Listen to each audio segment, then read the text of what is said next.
The Pew Research Organization did a study to show that working mothers spend, on average, no more than 90 minutes a day with their children, under the age of 1, I think. And just simply put, it's just not enough time to raise healthy children. And what I mean by that is children are born neurologically vulnerable. That's really important because I think that we project onto very young children that they are more capable, that they're more resilient, that they're more independent and more self-sufficient than they actually are. They're actually incredibly neurologically and emotionally vulnerable.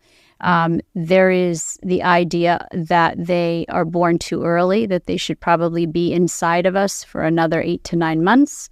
And so, they're born in the world meant to be on our bodies. So in other parts of the world, mothers wear babies on their bodies for the first year as if they're still in the womb.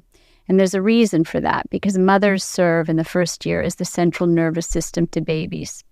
So when we take a baby out of our body and then within 6 weeks, we put it in daycare into a group environment with strangers and we remove it from our body, or we put it in a crib in a separate room than our room, or we let the baby cry it out at 3 months, what we're essentially doing is we are putting stress on a neurological system that's not meant to deal with stress. It's meant to be buffered from stress. So mothers they serve a few really important biological functions in the first 3 years. One is they buffer children from stress.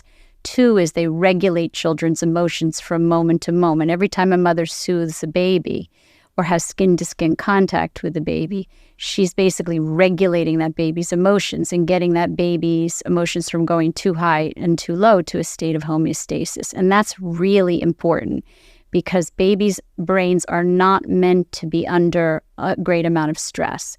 Very small incremental amounts, but not a great amount of stress. So the cortisol levels or the stress hormone levels in babies' brains are meant to remain very, very, very low in the first 12 months. And what we're doing is by separating them from us precociously and prematurely and putting them into these daycare situations, we're essentially exposing them to very high levels of stress.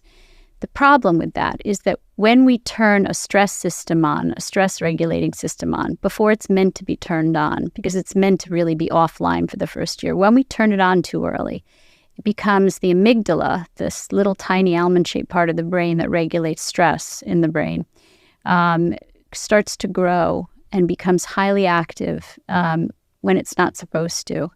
And sort of like a light bulb in the kitchen or a balloon that gets overblown, it basically blows out and shrivels up. And when that happens, it ceases to be functional in the future, which is why you have things like ADHD, which is not a disorder, by the way, but which is a hypervigilance of the brain on stress.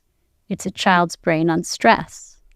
It's the flight response of the fight or flight evolutionary response to stress. As human beings, we either fight our predators that are running after us or we flee from them. And ADHD is the flight part, and the aggression that we're seeing in children at a very young age in school. Children who are put into daycare at a very young age either become aggressive in daycare or when they get to primary school, there's high levels of aggression. That's the fight part. So we're basically turning on stress in our children's brain before they're supposed to have stress. And then the brain doesn't regulate the stress going forward, meaning it can't regulate emotions, it can't deal with adversity, bad stuff.